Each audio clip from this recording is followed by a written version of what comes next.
If you've ever pulled up the Starlink website to sign up, you already know the feeling. 2 different dishes, 6 different plans, prices that don't match the ad that sent you there in the first place, and this quiet little worry sitting in the back of your mind that you're about to hand over $400 and walk away with the wrong thing. So here's what nobody tells you. Almost all of that confusion is there on purpose, and underneath it, buying Starlink is really just 2 simple choices: which dish and which plan. Get the plan wrong, and you can end up paying $100 a month more than you need to for the exact same internet. So let's cut through all of it together. No sales pitch, no pressure. By the end of this, you'll know exactly what to buy for your life. Let's start with the one mistake that's quietly costing people the most.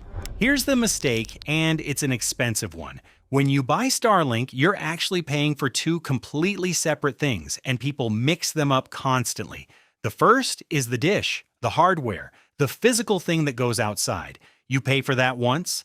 The second is the monthly plan, the internet service itself, and that's a separate bill every month. They are not the same thing, and here's the part that matters most. They are not locked together. You can change your plan anytime you want. No contract. Nobody holding you hostage.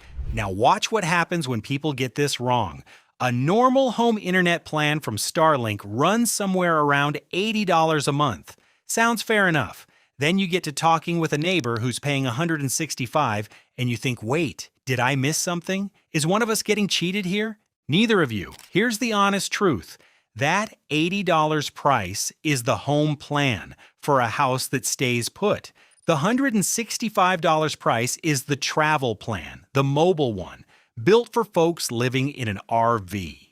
Same internet coming down from the same satellites.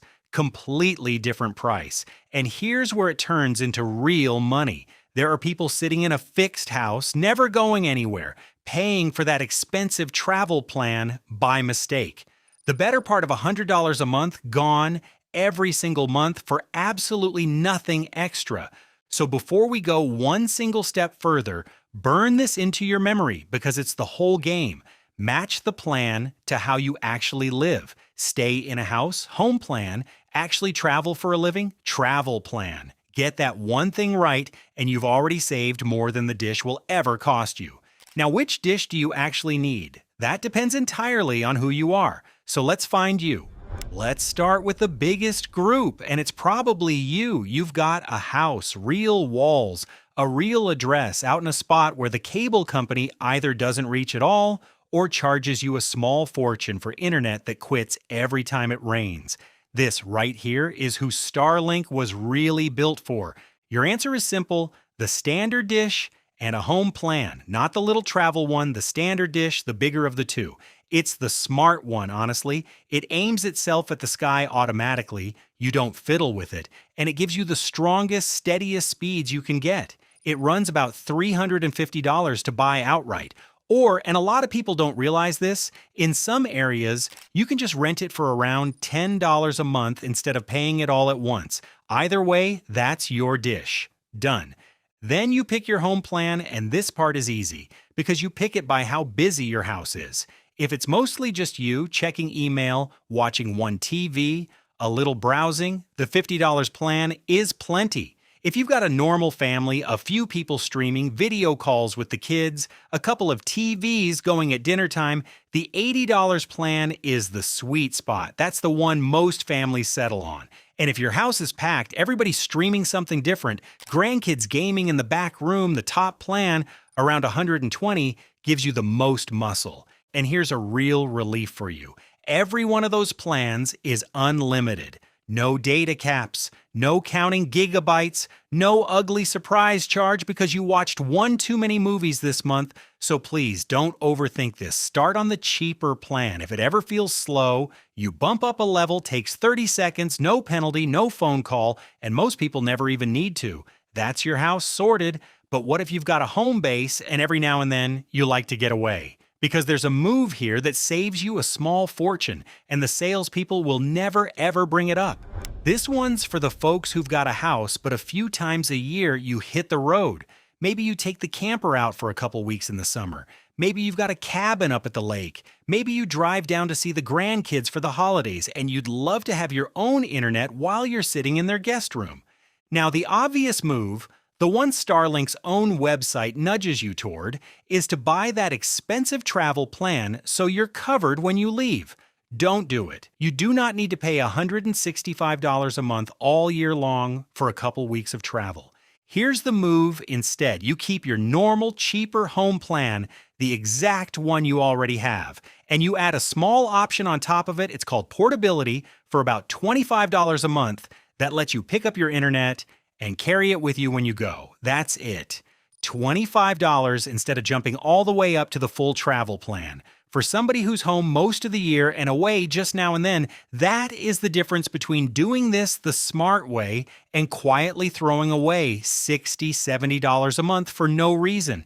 And I want to be straight with you here because honesty is the whole point of this channel. If you are genuinely out on the road most of the time, half the year or more, then yes, the full travel plan really is the right call for you. And I'll get to exactly that person in 1 second. But if you're a homebody who just takes the occasional trip, the little add-on is your answer every single time. Don't let anyone talk you past it. So that's the house, and the house that wanders a little, which leaves the last two folks, and they both point us to the smaller dish, the one we haven't really talked about yet. So here's the Mini. It's the little one, small enough to slip into a backpack, and there are two kinds of people who should be looking hard at it. The first is the full-timer. If you actually live out there, an RV, a van, a boat, no fixed address, the Mini plus a travel plan is your whole setup. It goes where you go. It runs off a portable power station, and it gets you real internet in places that never had a single bar of signal. But let me be honest with you about its limits, because I'd rather you know now than feel let down later. The Mini doesn't aim itself, you point it by hand. It needs a clear view of the open sky, so buried deep in the trees or down in a canyon, it can struggle, and it drinks more power than your phone does. So you got to size your battery for it. Know all of that going in, and it's a little miracle. Expect it to be magic with zero effort, and it'll disappoint you. And here's the second person, and honestly, this might be the best reason of all to own a Mini, and hardly anybody thinks about it. A backup. Picture the worst night of the year. A big storm rolls through, the power goes out, the cable's dead, and then your phone drops to no service because the towers went down too. Everybody on your street is sitting in the dark, cut off from the world. And you reach into the closet, pull out your Mini, plug it into a charged battery or a little power station, set it out where it can see the sky, and you've got internet. You can check on your family. You can look up when the power's coming back. You can let people know you're okay. You keep it on the cheapest little plan, around $30 a month, or even paused for just a few dollars, sitting there quietly ready. For that peace of mind alone, for the one night everything else fails, a lot of people would say that's worth every penny. And that whole idea, staying connected when the grid goes down, that's a video all on its own, and it's coming very soon. All right, here's your entire decision on one board in plain English. You live in a house, standard dish, home plan, and do not touch the travel plan. That's most of you. You're home most of the year, but you travel a little. Same home plan, you just add the $25 portability option when you head out. You actually live out there full-time on the wheels or on the water, the Mini, and a travel plan. And if you just want a lifeline for when the grid goes down, a Mini in the closet, cheapest plan, sitting there ready and waiting. That's it. That is the whole thing, Starlink dressed up to look complicated. Two choices, the dish and the plan, matched to how you actually live your life.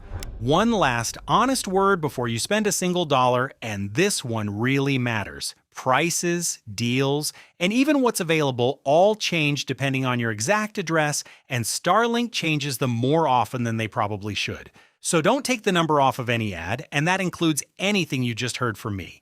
Go to Starlink's own website, punch in your real home address, and look at your real total before you commit. That's the only number that's actually true for you. And here's what I genuinely want to know, so drop it down in the comments. Which one are you? The homebody, the once-in-a-while traveler, the full-timer, or the person who just wants that backup for a bad night? I read every single one because that last group, the folks thinking about a backup for when the power's out and the phones go dark, that's the exact thing we're breaking down next. How to keep your internet and a working phone when the whole grid goes down around you. I'll see you in that one.